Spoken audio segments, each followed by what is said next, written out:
If you want to learn how to make this fiery outline effect to grab your viewer's attention, then you've come to the right place. And the best part is it can be done completely for free. To start with, you'll need to download this plugin called Proto V2, which I'll link below. Once you've opened the download folder, drag it into the Fusion page of Davinci Resolve and it will prompt you to restart the program. Once you've done that, grab whatever footage you're working on and head into the Fusion page. For an easy comparison, I've taken a still image from the History Marsh video this was based on.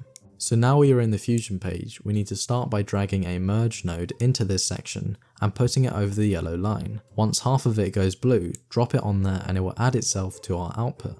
Now drag a polygon box into the same place and start drawing a tight polygon mask over the area you want to outline. This country is quite jagged, but it will be worth it in the end.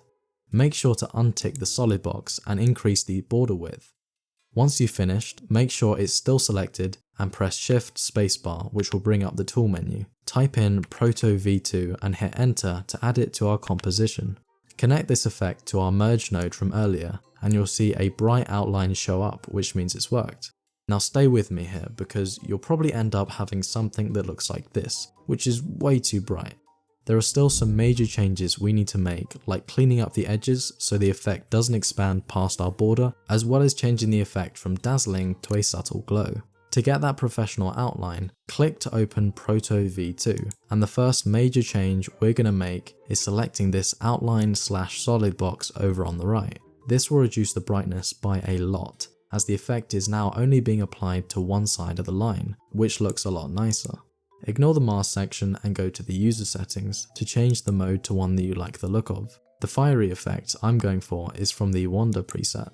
Now come back to the controls section and adjust the border to how you'd like.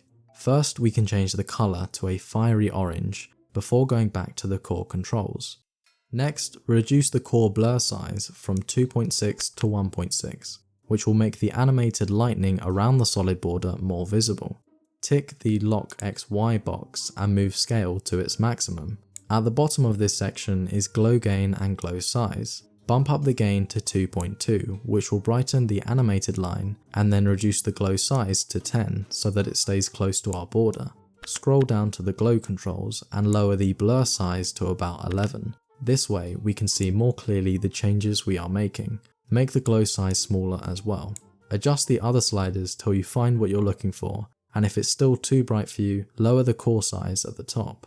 Now we have something looking very similar to the effect we are after, but there are still two big steps left to go. The first is to isolate the glow of the country so that it's not spilling out onto its neighbours.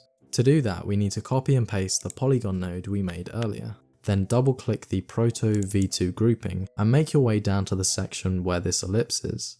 This is the mask we ignored before, and instead we're going to disconnect it and reconnect our polygon to it. At first this won't do anything, but once you select solid and invert on the right hand side, you'll be left with a very clean flaming border. The last thing we need to be able to do is animate this effect in. You can either fade it in by selecting the merge node and changing the blend settings, or you can make it look like a fire is spreading around the border, which is much cooler. Just go back to your polygon and change its length in the inspector. Keyframe it at 0 for the start of your clip, and 1 at the end of it. Make the outline smooth by selecting the keyframes and pressing S, which will leave you with this cool effect.